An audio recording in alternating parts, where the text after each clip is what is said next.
오늘 본문 말씀 우리 9장 1절 읽고 오늘 시작하도록 하겠습니다. 9장 1절입니다. 한 목소리로 같이 읽겠습니다. 시작. 전에 고통받았던 자에게는 흑암이 없으리로다. 옛적에는 여호와께서 스불론 땅과 납달리 땅이 멸시를 당하게 하셨더니 후에는 해변길과 요단 저쪽 이방의 갈릴리를 영화롭게 하셨느니라. 자, 8장 마지막 부분에는 이제 임마누엘의 구원을, 임마누엘의 방법을 거절하고 아수르를 의지한 유다에게 하나님의 심판이 있을 것을 예언을 했습니다. 임마누엘을 거부하면 어떻게 된다고 말씀했습니까? 어제 본문 한번 잠시만 보겠는데요. 이사야서 8장 20절에 보니까요. 제가 읽을게요. 마땅히 율법과 증거의 말씀을 따를지니 그들이 말하는 바가 이 말씀에 맞지 아니하며 그들이 정녕 아침빛을 보지 못하고. 말씀 따라야 합니다. 말씀에 위배되어지면 말씀으로 오시는 아침빛 되시는, 여기 아침빛이라는 게 동트는 새벽, 우리 동이 트는 새날이 왔네인데 이런 뜻입니다. 동트는 새벽빛을 거부할 수밖에 없습니다. 예수를 거부할 수밖에 없습니다. 예수 거부하면 어떻게 됩니까? 22절 한번 볼까요? 8장 22절에 보니까요. 같이 한번 읽도록 하겠습니다. 시작. 땅을 굽어보아도 환난과 흑암과 고통의 흑암뿐이니 그들이 심한 흑암 가운데로 쫓겨 들어가리라. 여기 보니까 흑암과 흑암뿐이니 심한 흑암 가운데로 쫓겨 들어가리라. 여러분, 동트는 새 아침빛을, 예수의 빛, 말씀의 빛을 거부한 사람에게는 흑암에 심한 흑암뿐이다. 이렇게 말씀하는 것으로 이제 8장 22절이 8장의 마지막 절이었죠. 9장이 시작되어지는데요. 근데 여러분 한 가지 알아야 됩니다. 유다가 임마누엘, 예수의 빛을 거부하면 이 임마누엘로 유다를 구원하고 세상을 구원하신다는 하나님의 구원 계획이 실패로 돌아갈까요? 아니요. 그렇지 않습니다. 도리어 성경은요, 인간의 이 하나님의 뜻에 대한 반발이 도리어 하나님의 뜻이 이루어지는 것을 막는 것이 아니라 더 확산시킬 것이라고 이야기하고 있습니다. 그들이 거부했던 이 빛이 어떻게 된다고 이야기합니까? 1절, 우리가 읽었던 1절에 보니까요. 전에 고통받았던 자에게는 흑암이 없으리로다. 먼저 고통받은 자에게는 흑암이 없어진다라고 이야기하면서 옛적에 여호와께서 스불론 땅과 납달리 땅이 멸시를 당하게 하셨더니, 스불론과 납달리는 유다 말고 북이스라엘이죠. 북이스라엘이 먼저 멸망했잖아요. 그죠? 이들은 먼저 흑암을 경험했고 먼저 멸시를 당했는데 후에는 해변길과 요단 저쪽 이방의 갈릴리를 영화롭게 하셨느니라. 이 북이스라엘에게 이제 흑암 대신에 영화가 회복되어질 것이다 라고 이야기를 하고 있습니다. 이게 어떻게 가능한 일입니까? 2절 같이 한번 읽도록 하겠습니다. 읽겠습니다. 시작. 흑암에 행하던 백성이 큰 빛을 보고 사망의 그늘질 땅에 거주하던 자에게 빛이 비치도다. 그들 북이스라엘은 사실 이제 남유다와 갈라져서 먼저 멸망했습니다. 그런데 이들 흑암 가운데 있던 그들에게 큰 빛이 임했다는 것입니다. 사망의 그늘진 땅에 있던 그들에게 빛이 비춰왔다고 이야기하고 있습니다. 이 빛이 어떤 빛입니까? 유다가 거부했던 임마누엘, 아침 빛이 거부하니까 사라진 것이 아니라 거부하니까 이스라엘로 가서요. 이스라엘에서 또 특별히 여기 한번 따라하겠습니다. 이방 갈릴리, 스불론 납달리를 비롯해서 제일 멸시받던 지역으로 큰 빛이 그곳에 가게 되었고, 큰 빛이 가자 흑암이 이제는 사라지게 되었고 영화가 회복되어지게 됐다. 이렇게 이야기하고 있습니다. 특별히 여기 이야기하고 있는 북이스라엘은 물론 남유다와 북이스라엘 합쳐서 이스라엘이긴 한데요. 성경에 특별히 신약 성경에 오면 북이스라엘은 이미지가 그냥 이스라엘을 이야기하는 게 아니라 이방을 이야기합니다. 여기도 보면 이방의 갈릴리라고 이야기했는데 왜냐고 하면 이 북이스라엘에 있던 10지파는요 역사상 사라져 버렸습니다. 그리고 왜 이스라엘 사람들이 이 사마리아를 혐오했습니까? 혼혈이 되었기 때문입니다. 그래서 이제는 이방인 취급받았습니다. 여러분, 유대가, 다시 말하면 이스라엘이 이 임마누엘을 거부하자 임마누엘이 사라진 것이 아니라 이방 모두에게 퍼져갔다고 이야기합니다. 그래서 우리에게까지 이 구원이 오게 되었다는 것입니다. 성경에 보면 바울이 이렇게 이야기합니다. 로마서 11장 11절에 보면요 이런 말씀이 있습니다. 제가 읽어드릴게요. 그러므로 내가 말하노니 그들이 넘어지기까지 실족하였느냐. 이제 이거 유대인들을 이야기합니다. 그럴 수 없느니라. 그들이 넘어짐으로 구원이 이방인에게 이르러 이스라엘로 시기나게 합니다. 그들이 거부했다고 그들에 대한 구원의 계획이 없어지느냐? 아니라는 겁니다. 이방인에게 참에 이방인에게 가고요. 이방인에게 있는 이 구원 때문에 이스라엘이 시기나서요 다시 돌아오게 될 거라는 것입니다. 11장 로마서 11장 25절에 보면 이렇게 결론 짓고 있습니다. 형제들아 너희가 스스로 지혜 있다 하면서 이 신비를 너희가 모르기를 내가 원하지 아니하노니 이 신비는 이방인의 충만한 수가 들어오기까지 이스라엘의 덜어는 우둔하게 된 것이라. 여러분, 이 유다의 강박함이 우둔함이 하나님의 역사를 방해하는 것이 아니라 놀라운 그보다 여러분 바둑으로 치면 이 아마추어하고 세계 1등하고 차이보다도 더 많은 차이가 납니다. 주님은 그 시간에 이방인들 가운데 충만한 수를 구원하실 것이고요. 또 때가 되면 유다를 회복시킬 것이다. 이렇게 이야기를 하고 있는 것입니다. 자, 이처럼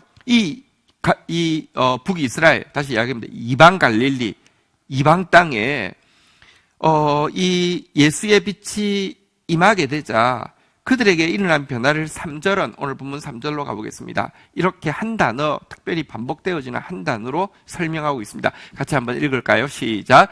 주께서 이 나라를 창성하게 하시며 그 즐거움을 더하게 하셨으므로 추수하는 즐거움과 탈취물을 나눌 때의 즐거움 같이 그들이 주 앞에서 즐거워하오니. 보십시오. 유다가 아침 빛을 거부하자 흑암과 흑암뿐이리니 심한 흑암 가운데 쫓겨 들어가리. 흑암이 3번이나 반복되었는데 이 빛이 먼저 멸시당하고 먼저 고통받았던 흑암 가운데 있던 이방에게 비치자 여기 3절에 보니까요. 한번 따라하겠습니다. 즐거움을 더하게 하셨으므로 즐거움과 즐거움 같이 즐거워하오니. 여러분, 즐겁다는 단어가 흑암이 3번 반복되었는데 즐겁다는 단어는 4번 반복되어지고 있습니다. 임마누엘의 빛이 들어왔을 때 여러분 상상을 초월하는 즐거움이 있다는 것입니다. 인간의 이 추구하는 즐거움에는 한계가 있습니다. 내가 꿈꾸는 기대치가 기대하는 게 있잖아요. 그게 이루어지면 기분 좋습니다. 여러분 요즘 무슨 경연대회 많이 있잖아요. 트로트 요즘 경대 엄청 많더라고요. 우리나라 한번 한다고 하면 진짜 많이 합니다. 자, 그런데요, 거기 딱 가서요, 여러분, 출전한 사람이 1등 하고 싶어 하는 마음 다 있겠지만, 실제로 1등 되었을 때, 그때 기분이 어떨까요? 진짜 날아갈 것 같겠죠, 그죠? 근데 제가 장담합니다. 그 기쁨 별로 오래 가지 못하고요. 그 기쁨 별로 대단한 것도 아니고요. 여러분, 솔직히 말하면 여러분 옛날에 우리 음악 오디션 프로그램 많았는데 거기 1등 했던 사람들 시간 지나면 아무도 기억 못합니다. 별거 아닙니다. 그런데요, 이 임마누엘의 빛, 예수 그리스도의 구원이 임하면요 즐거워하고 성경에 보면 하나님께서 하나님 앞에는요 극락의 즐거움이 있다고, 극치의 즐거움이 있다고 이야기합니다. 왜 그렇습니까? 어제도 말씀하신 대로 하나님은요 거룩한 분이시기 때문입니다. 다시 말하면 초월하는 분이시기 때문에 인간에게 있는 것은요 거기서 거기입니다. 하나님은 초월하시는 분이십니다. 그로 말미암은 이 기쁨이 있을 것이라고 말씀하고 있습니다. 이 역전의 기쁨을 우리는 소망해야 합니다. 우리는 한 가지 되게 이상한 착각을 가지고 있습니다. 나 자신의 실패가 하나님의 실패고 나 자신의 성공이 하나님의 성공이라는 착각입니다. 이렇게 생각합니다. 내가 잘하면 하나님도 으쓱해 하실 것 같고 내가 못하면 하나님도 의기소침해 하실 거라고 자꾸 믿고 싶어 합니다. 더 나아가서 내가 잘하면 하나님 으쓱 하셔야만 하고 내가 못하면 하나님 의기소침 하셔야만 한다고 요구합니다. 무슨 말이냐고, 내가 못하고 있는데, 내가 죽을 쓰고 있는데 하나님 일하시면 안 된다고 하나님을 제한하는 그런 경향이 우리 속에 있습니다. 아닙니다. 하나님은 초월하시는 분이십니다. 하나님께는 초월하는 회복이 있고 초월하는 승리가 있고 초월하는 구원이 있고 초월하는 기쁨이 있습니다. 사실 지금 온 세계는 또 한국 교회는 우리는 정말 현실감이 떨어지는 처참한 멸망의 시간, 징계의 시간을 지나고 있습니다. 그렇지만 그럼에도 불구하고 임마누엘의 날개는 지금도 일하고 있고요. 전에 고통받았던 자들에게는요, 흑암이 사라질 것입니다. 지난 주일날 설교 제목이 무엇이었습니까? 수욕받는 자든 칭찬과 명성을 얻게 하리라고. 역전의 역사가 준비되어 있습니다. 우리의 부족함에도 불구하고 완전한 승리, 완전한 구원, 완전한 회복이 있습니다. 우리 올해 주신 약속의 말씀 사실 상황과는 정말 반대 같아 보입니다. 그러나 이것이 성경입니다. 우리 다시 한번 고백하겠습니다. 하나님의 영광과 찬송이 될 것입니다. 천하 만민 중에서 칭찬과 명성을 얻게 하실 것입니다. 우리 이 즐거움을 기대하십시다. 이것이 믿음입니다. 자, 그런데 어떻게 이런 즐거움을 회복시키느냐, 구체적으로 예수 그리스도께서 어떻게 회복시키시느냐, 우리 한번 4절 이제 한번 좀 보도록 하겠습니다. 자, 이 4절에 보면요, 같이 한번 읽도록 하겠습니다. 시작. 이는 그들이 무겁게 맨 멍에와 그들의 어깨의 채찍과 그 압제자의 막대기를 주께서 꺾으시되 미디안의 날과 같이 하셨음이니이다. 자, 여기 보니까요, 이 메시아로 말미암는 역전의 역사를 무엇으로 비유하고 있냐고 하면 미디안의 날을 같이 이제 주께서 꺾으시되 미디안의 날과 같이 미디안을 꺾으시던 그날같이 한다라고 이 역전의 역사에 대해서 소개하고 있습니다. 성경에 보면 가장 역전의 큰 드라마 중에 하나가 미디안과 기드온의 싸움이었죠. 여러분, 미디안과 기드온의 싸움은 정말 이 역전이라도 이런 역전은 없습니다. 하나님께서 한 사람 찾아갔습니다. 근데 겉으로 보면 정말 찌질해 보일 수밖에 없는 사람, 기드온이었습니다. 왜냐고 하면 미디안이 농사 씨 뿌릴 때 한번 와서 확 쓸고 가니까 거의 남는 게 없고요. 파종 때 또 이제 와서 죽이고 막 하니까 파종도 할 수 그러니까 이 추수도 할 수 없는데요. 기드온이 살려고 겨우 추수했는데, 추수한 거를 여러분 밀을 이렇게 마당에 펴놓고 제대로 탈곡을 하면 표시가 나니까 조그만한 포도주 짜는 틀에서요, 숨어서 이렇게 하고 있었습니다. 자기가 하면서도 이게 뭐야? 이랬을 것입니다. 그런 찌질한 사람 하나 주님이 찾아가셔서 큰 용사라고 부르셨습니다. 정말 개그입니다, 개그. 근데 하나님 그렇게 일하십니다. 여러분, 그가 이제 하나님의 기름 부음 받아서 백성들을 모았는데요, 백성들 중에 칼 가진 사람은 딱 한 사람, 기드온밖에 없었습니다. 왜냐고 하면 그 당시는 통제하기가 쉬웠어요. 이 철기를 딱 통제를 해버리면, 여러분, 싸울 때 무기가 없으면 싸움이 안 되잖아요. 이스라엘은 항아리, 횃불, 나팔 가지고 싸웠습니다. 무기 하나도 없었습니다. 쪽수라도 많으냐? 13만 5천 명과 싸우는데 몇 명이 싸웠습니까? 300명이 싸웠습니다. 몇 배냐고 하면 450배입니다. 450대 1입니다. 450대 1이라도 요즘 무기가 엄청나게 뛰어났냐? 아니면 칼이 없었습니다. 리더는 뭐 그냥 싸우면 그냥 뭐 다 이기는 뭐 이런 뭐 고수였습니까? 아니요. 살려고 포도즙들에서 밀 까고 있던 사람이었습니다. 근데 그를 통하여서 완전하게 승리하셨습니다. 하나님의 역전의 역사는 이와 같은 모습으로 이루어질 것이라고 말씀하고 있고요. 이와 같은 역전의 역사가 일어나면 어떤 일이 일어난다고 이야기합니까? 5절 한번 볼까요? 같이 읽겠습니다. 시작. 어지러이 싸우는 군인들의 신과 피 묻은 겉옷이 불의 섭같이 살라지리니.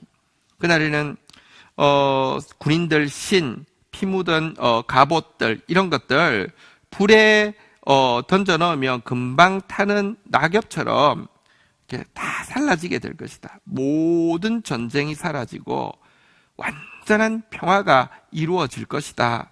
예수 그리스도를 평화의 왕이라고 이야기하는데요. 평화가 온 인류 가운데 이루어질 것이다 라고 말씀하고 있는 내용인데요. 여러분, 성경은 기독교인들만의 책이 아닙니다. 성경에 보면 끊임없이 예언되어지고 있는 게 뭐냐고 하면 모든 전쟁이 사라지고 모든 전쟁 연습이 사라지는 완전한 평화가 이루어질 것에 대해서 계속 이야기하고 있는데요. 여러분, 인류 중에 누가 이 전쟁 사라지지 이런 것을 원하지 않을 사람이 있습니까? 그러나 인류 중에 누가 전쟁을 사라지게 할 수 있겠습니까?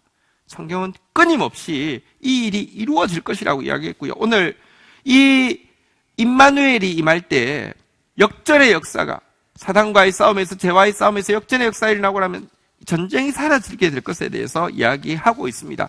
이것은 이미 이사야가 2장 4절에서 2장 4절 한번 띄워주시죠. 예언한 바이죠. 여러분들 이 2장 4절을 여러분들이 우리 같이 한번 읽어볼까요? 같이 읽겠습니다. 시작. 그가 열방 사이에 판단하시며 많은 백성을 판결하시리니 우리가 그들의 칼을 쳐서 보습을 만들고 그들의 창을 쳐서 낫을 만들 것이며 이 나라와 저 나라가 다시는 칼을 들고 서로 치지 아니하며 다시는 전쟁의 연습을 하지 아니하리라. 시간 관계상 제가 요것만 읽겠지만 미가서에 보면 똑같이 또 이대로 예언하고 있습니다. 전쟁이 사라지고 평화의 왕이 완전한 평화를 이루실 것이라고 이야기하고 있는 것입니다. 그런데 이 임마누엘 메시아께서 이 아침빛과 같은 메시아께서 어떻게 이와 같은 평화를 이루시느냐, 오늘 본문에 읽었던 9장에는 잘 나와 있지 않지만 이사야서 2장에는 이와 같은 평화를 이루시는 방법에 대해서도 자세히 나오고 있습니다. 2장 2절부터 3절 한번 보실까요? 자, 교독을 하겠습니다. 말일에 여호와의 전에 산이 모든 산 꼭대기에 굳게 설 것이요 모든 작은 산 위에 뛰어나리니 만방이 그리로 몰려들 것이라. 3절 같이 한번 읽겠습니다. 시작. 많은 백성이 가며 이르기를 오라 우리가 여호와의 산에 오르며 야곱의 하나님의 전에 이르자. 그가 그의 길을 우리에게 가르치실 것이라. 우리가 그의 길로 행하리니 이는 율법이 시온에서부터 나올 것이요 여호와의 말씀이 예루살렘에서부터 나올 것임이니라. 이 일이 있고 나서 우리가 읽었던 4절대로 전쟁이 사라질 것이라는 것입니다. 칼이 보습이 되고 창이 낫이 되고 전쟁 연습도 사라질 것이라는 것입니다. 이 일이 무엇이라고요?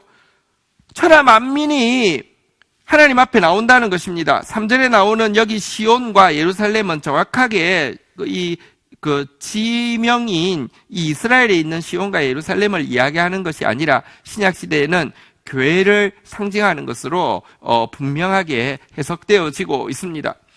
교회에 우리 3절 이사야서 2장 3절 띄워주십시오. 교회를 향하여서요 많은 이방인들이 올라가면서 말합니다. 오라 우리가 여호와의 산에 올라 야곱의 하나님의 전에 이르자. 그가 그의 도를 가지고 우리에게 가르치실 것이라. 우리가 그의 길로 행하리라. 이는 율법이 교회를 통하여서 나올 것이고 여호와의 말씀이 교회에서부터 나올 것이다 라고 이야기하고 있습니다. 이 세상에 평화의 왕께서 다스리시는 완전한 평화가 이루어지는 일을 위해서 제일 중요한 일이 무엇이냐? 교회가 말씀으로 회복되어지는 것입니다. 교회가 말씀으로 회복되어지는 일은 교회가 할 수 있는 가장 위대한 일일 뿐 아니라 교회가 인류를 위해서 할 수 있는 가장 복된 일인 것입니다. 근데 사실은요, 말씀은 하나님의 선물이어서 우리가 말씀 전문가가 되겠다고, 우리가 말씀 박사가 되겠다고 되는 것은 아닙니다. 그러나 성경에 약속되어지고 있습니다. 주께서 마지막 때에 모든 교회들에게 하나님의 영을 부어주시고, 주의 성령은요, 말씀이 말씀되게 하는 영입니다. 하나님의 말씀을 알게 해주시고 행하게 해주실 것에 대해서 약속하고 있습니다. 노는요, 물 들어올 때 저어야 하는 것입니다. 하나님께서 지금 말씀을 우리 가운데 허락해 주고 계실 때 그 말씀을 사모하고 그 말씀을 사랑하면서 그 말씀을 이방인들 가운데에서 흘려보내는 것, 이것이 평화의 왕 대신 예수 그리스도께서 이 땅에 평화의 나라를 세우시는 하나님의 방법이라고 이야기하고 있습니다. 정말 우리가 부끄러워해야 될 거 이사야서 2장 3절 말씀입니다. 왜냐고 하면요, 이거 신천지가 쓰는 구절이 되어버렸습니다. 봐라! 동방에 구주가 온다고 했는데 동방이 어디냐? 동방예의지구 한국. 동방이 한국이면은 동방박사가 한국 사람이게요.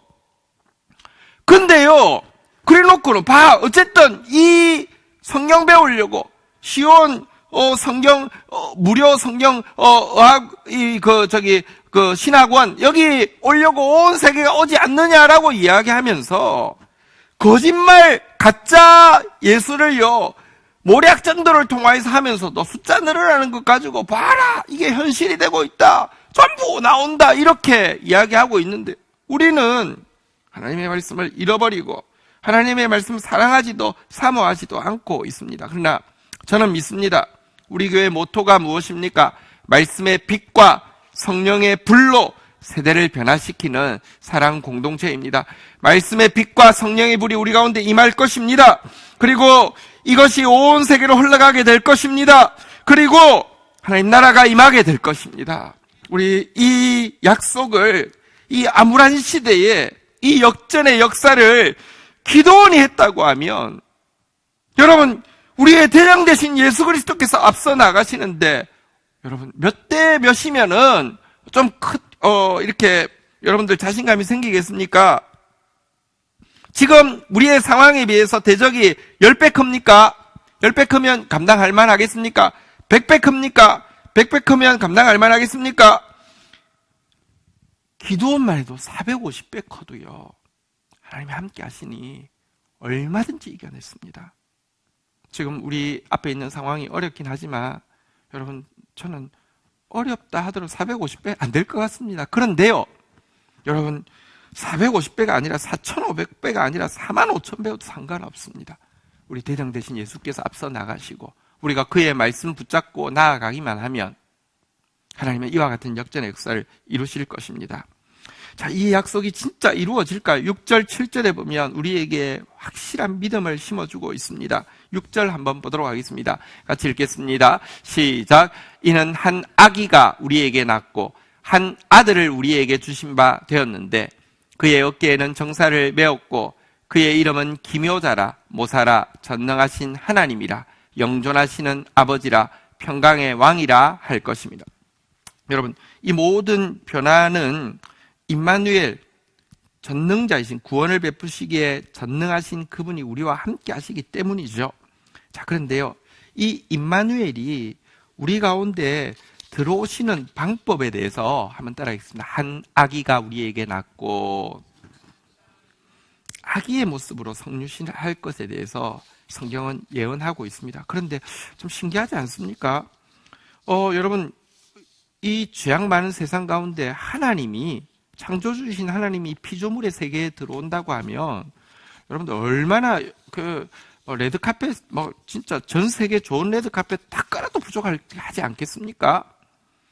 아주 그냥 점령군이어도 당당한 점령군으로 오셔야 되지 않겠습니까? 네, 예수님은요, 이 세상 가운데 오실 때 아기가 무엇입니까? 아기는요, 쉽게 이야기하면 똥오줌을 못 가린다는 것입니다. 완전 부모가 아기 상태에서요, 하루만 방치하면 죽는 겁니다. 가장 무기력하고 아무것도 할 수 없는 모습으로 보내시겠다, 이렇게 약속하고 있습니다. 아니, 죄송하지만 어쨌든 부처님은 세상에 올 때 태어나자마자 7발자국을 걸으면서 천상천하 유아독존 이러시는데, 우리 예수님은 그냥 아무것도 어린 시절에 기록 없어요. 그리고 그것도 왕궁에 태어난 것도 아니고요. 말구에 태어나셨어요. 근데 이게 어제도 이야기했지만 실로아의 잔잔히 흐르는 하나님의 방법입니다. 온유하고 겸손한 하나님의 방법입니다.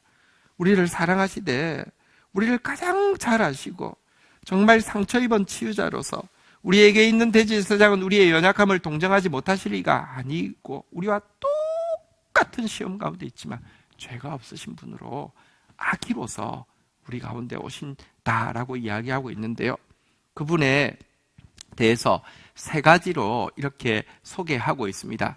첫 번째, 그분의 지혜에 대해서는요, 한번 따라하겠습니다. 기묘자라 모사라.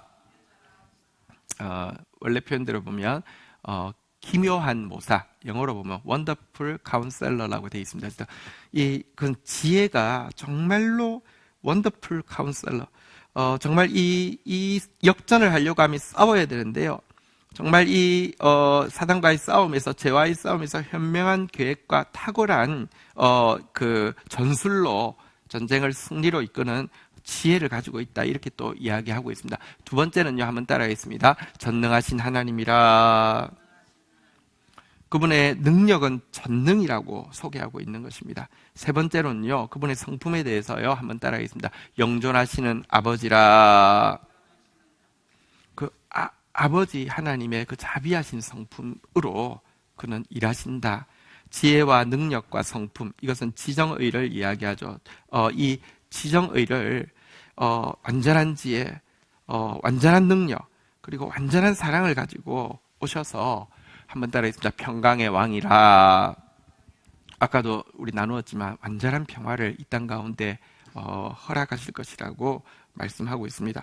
여러분, 세상에서는 평강이란 말 많이 씁니다. 평화란 말을 많이 씁니다. 요즘 어때? 평화로워요. 이 말은 무슨 뜻이냐고 하면 건건히 유지한다는 뜻입니다. 이제 좀 아무 일도 안 일어났으면 좋겠다는 뜻입니다. 성경에서 이야기하는 평화, 샬롬은요, 완벽하다는 뜻입니다. 완전하다는 뜻입니다. 완전한 평화를 이루실 것이라고 했는데, 어떻게 이것에 대해서 우리가 어떻게 믿을 수 있습니까? 7절에 보니까 나라, 이 메시아께서 이루실 이 평화에 대해서 우리가 믿을 수 있는 확실한 근거가 나옵니다. 7절 마지막 절입니다. 같이 읽겠습니다. 시작. 그 정사와 평강의 더함이 무궁하며 또 다윗의 왕자와 그의 나라에 군림하여 그 나라를 굳게 세우고 지금 이후로 영원히 정의와 공의로 그것을 보존하실 것이라. 만군의 여호와의 열심히 이를 이루시리라. 자, 그 정사와, 그러니까 그 정치와 평강의 더함이, 그러니까 그 평강의 왕으로서 정치하심이 무궁할 것인데, 다윗의 왕자와 그의 나라에 군림하셔서 그의 나라를 굳게 세우시는데, 그의 나라를 어떻게 굳게 세우느냐? 성경의 핵심 중에 핵심인데도 한국 교회를 비롯해서 너무나 잃어버리고 있는 표현이 있죠. 천국이 어떤 곳일까요? 한번 따라하겠습니다. 정의와 공의. 그 나라를요, 영원히 정의와 공의로 보존하실 것이다. 천국이 영원할 수 있는 이유는, 천국은요, 정의와 공의가 영원히 있기 때문입니다. 예수님이 다스리는 나라가 정의와 공의의 나라입니다. 여러분이 꿈꾸는 천국은 어떤 곳입니까? 황금으로 되어 있고요. 내 하고 싶은 대로 하는 곳입니까? 아닙니다. 정의와 공의가 성경의 핵심이고 천국의 핵심입니다. 공의가 무엇이라고요? 말씀인데요. 공의는 하나님 나라의 이론입니다. 천국의 이론은 공의입니다. 한번 따라하겠습니다. 천국의 이론 공의. 이론의 반대말은 실제죠. 한번 따라하겠습니다. 천국의 실제 정의. 여러분, 공의가 이론입니다. 이것이 현실이 된 걸 정의라고 합니다. 하나님 말씀이 실제가 되면 약한 자가 돌봄을 받게 되고요. 매인 자가 자유함을 얻게 됩니다. 이게 정의입니다. 자, 그리고요, 성경에 보면 이 정의와 공의라고도 나오지만 사실은 많을 때는요, 네 개가 같이 쌍으로 나옵니다. 천국의 이론이 공의고 천국의 실제가 정의라고 하면 천국 백성의 마음가짐이, 한번 따라가겠습니다. 인자. 그리고요, 천국 백성의 행동 거지가요, 한번 따라가겠습니다. 성실. 그래서 이 정의, 공의, 인자, 성실이 천국의 네 기둥인데요. 천국 백성은 마음에는 인자가 있고요, 행동에는 성실함이 있어야 됩니다. 천국은요, 공의의 말씀대로, 정의가 시행되어지는 것입니다. 그런데 이 평화의 나라를 무엇으로 이룰 것이냐 하면 여기 우리가 이것을 믿을 수 있는 확실한 근거가 여기 제시되어 있죠. 한번 따라하겠습니다. 여호와의 열심히 이를 이루시리라. 천국이 확실히 이루어지는 것, 역전이 확실히 이루어지는 것, 이 즐거움이 확실히 이루어지는 것, 하나님의 말씀이 다스림이 확실히 이루어지는 것. 다시 한번 따라하겠습니다. 여호와의 열심히 이를 이루시리라. 여러분, 이 구원의 근거가, 회복의 근거가 인간의 열심이라고 하면 실패로 끝날 것입니다. 인간도 열심히 하면 뭐가 될 것 같아요. 열심히 하면 뭐 될 것 같아요. 이것 때문에 사람들은요, 이렇게 율법주의 이단에 잘 빠집니다. 율법주의 이단은 뺑뺑이 엄청 돌리거든요. 하고 있으면 뭐 될 것 같아요. 아무것도 되지 않습니다. 그러나요, 구원의 근거가 인간의 열심이 아니라 하나님의 열심이 구원의 근거라고 하면 그것은 이루어질 수밖에 없습니다. 하나님의 열심은요, 사실 징계도 그분은 심판하실 때 열심히 하실 것이라고 이야기합니다. 그런데 심판을 향한 열심으로만 끝난다고 하면 우린 진짜 희망이 없죠. 심판을 향한 열심 이상으로 구원을 향한 열심이 크다고 성경은 끊임없이 이야기합니다. 그래서 하나님 나라는 이루어질 것이라고 약속하고 있는 것입니다. 예레미야서 31장 27절에 보면 이렇게 약속하고 있습니다. 예레미야서 31장 27절 한번 보도록 하겠습니다. 27절 여호와의 말씀이니라. 보라, 내가 사람의 씨와 짐승의 씨를 이스라엘 집과 유다의 집에 뿌릴 날이 있으니 한 씨 뿌리듯이 부흥의 역사를 일으키실 날이 있을 것이라는 것입니다. 28절 마지막으로 읽고 마치도록 하겠습니다. 읽겠습니다. 시작. 깨어서 그들의 뿌리 뽑으며 무너뜨리며 전복하며 멸망시키며 괴롭게 하던 것 같이 내가 깨어서 그들을 세우며 심으리라. 여호와의 말씀이니라. 여호와께서 열심으로, 여러분 부모가 자녀 징계하지만 너무 말 안 듣거나 내가 너무 바쁘면 몇 번 하다가 말고 포기하고 버릇 망치고 훈육 안 되는 경우 있잖아요. 우리 하나님 그렇지 않습니다. 깨어서 뿌리 뽑고 무너뜨리고 전복하고 멸망시키고 괴롭게 하지 절대로 타협하지 않습니다. 그러나 그것만이 끝이라고 하면, 완전한 멸망이 끝이라고 하면 우리에게 무슨 소망이 있겠습니까? 하나님 그렇게 하시는 것은요, 죽이기 위함이 아니라 진짜 살리기 위함이고요, 진짜를 주기 위함이죠. 다시 깨어서 세우고 심을 것이라고 말씀하셨습니다. 한 번만 더 따라하겠습니다.